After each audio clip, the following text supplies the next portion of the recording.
ভরা লগ্নে দেশের এই খারাপ পরিস্থিতিতে এই প্রতিকূল অবস্থায় আমরা হারিয়েছি আমাদের মাকে, আমাদের দেশনেত্রী বেগম খালেদা জিয়াকে, যিনি শুধু রাজনৈতিক নেত্রী ছিলেন না, যার ছিল আদর্শ, যার ছিল মাতৃত্ব, যার ছিল মমতা, যার ছিল আপোষহীন মনোভাব। আমরা সেই নেত্রীকে হারিয়েছি। তো আমরা দর্শক মণ্ডলী বর্তমানে অবস্থান করছি জিয়া উদ্যানে। তো আমরা একজন নেত্রীর সঙ্গে কথা বলছি, আপনারা দেখতে পাচ্ছেন। আপা, আমরা যে এই যে দেশমাতা বেগম খালেদা জিয়াকে হারালাম, এর আসলে কোনো রিপ্লেসমেন্ট আছে কি না, বা এই শূন্যতা আমরা কখনো পূরণ করতে পারবো কি না?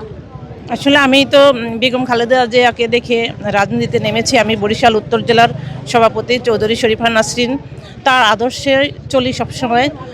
আমরা যে ক্ষতি আমাদের হয়েছে এই বেগম জিয়ার এই মৃত্যুতে, এই ক্ষতিপূরণ হবে কিনা আমি জানি না। তবে আমাদের জিয়া পরিবারের যে অভিভাবক আছে জনাব তারেক রহমান, আশা করি উনি আমাদেরকে এই শূন্যতা পূরণ করার চেষ্টা করবে এবং বেগম খালেদা জিয়ার অসম্পূর্ণ কাজগুলোকে সম্পূর্ণ করার চেষ্টা করবে। আমরা চাই বেগম জিয়ার সুন্দর দেশ গড়ে তুলতে, তার আদর্শিত হয়ে চলতে। আচ্ছা, এই যে বেগম খালেদা জিয়া আমাদের মাকে যে মাদার্স অব ডেমোক্রেসি বলা হতো, এই ব্যাপারে আপনি কিছু বলেন? এ ব্যাপারে উনি আপোষহীন নেত্রী এবং দলের বিএনপি পরিবারের সকলকে খুবই ভালোবাসতো। ম্যাডাম থেকে উনি মা হয়েছে, মার মতো সব সন্তানকে উনি আগলা রাখতো। এজন্যই ওনাকে এই মাদার অব ডেমোক্রেসি বলা হয়েছে। সে আমাদের মা হয়ে গেছে, ম্যাডাম থেকে মা। আচ্ছা, এই যে 17 বছর ওনাকে কারাবাস দিয়েছিল আওয়ামী লীগ সরকার থাকাকালীন, বিভিন্ন মিথ্যা মামলা দিয়ে, মিথ্যা অভিযোগে, এবং তিনি যখন শারীরিকভাবে অসুস্থ হয়ে পড়ে, তখন তার ব্যক্তিগত চিকিৎসক যখন তাকে দেশের বাইরে নিয়ে যাওয়ার জন্য আহ্বান জানান, সেই সাথে আমরাও সারা দেশের মানুষ চেয়েছিলাম যে আমাদের মাকে, নেত্রীকে আমরা এত তাড়াতাড়ি হারাতে চাই না, ওনাকে উন্নত চিকিৎসার জন্য দেশের বাইরে নেওয়া হবে। সেই সময় যে আওয়ামী লীগ সরকার কটাক্ষ করে কথা বলেছিল, তো আমাদের নেত্রী কি এই ব্যাপারে তাকে কোনো উত্তর দিয়েছিল, নাকি শুধু সহ্যই করে গিয়েছিল? আসলে আমাদের নেত্রী ছিল অসীম ধৈর্যশীল একজন নেত্রী। সে প্রতিহিংসার রাজনীতি পছন্দ করতো না, কখনো কারোর সঙ্গে তর্কে ঝগড়া লিপ্ত হতো না।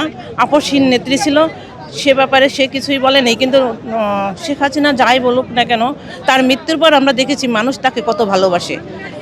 সাধারণ জনগণ থেকে শুরু করে সারা বাংলাদেশ, সারা বিশ্ব, এরকম নেত্রী মনে হয় আর জন্ম হবে না। হ্যাঁ, আমাদের বাংলাদেশে আপা এটাই মনে হয় সবচেয়ে বড় জানাজা।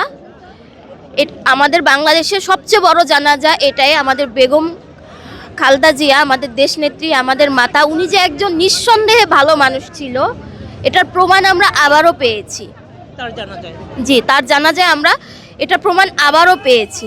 সো আমরা খালেদা জিয়ার কোন কোন আদর্শ ধারণ করব এবং মেনে চললে দেশকে এগিয়ে নিয়ে যেতে পারবো, এই ব্যাপারে যদি একটু কিছু বলেন।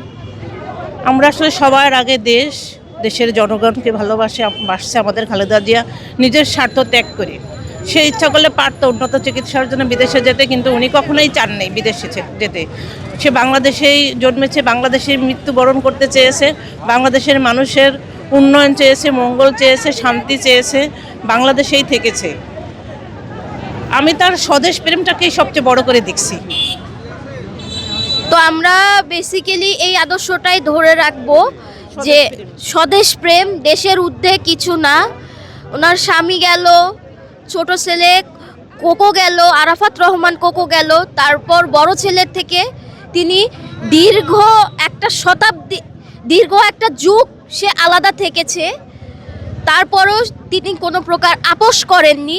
এটাই আমরা তার কাছ থেকে শিক্ষা পাই। সত্যর পিছনে সত্যই হয়, সত্যর পিছনে কোনোদিন আপোষ হয় না।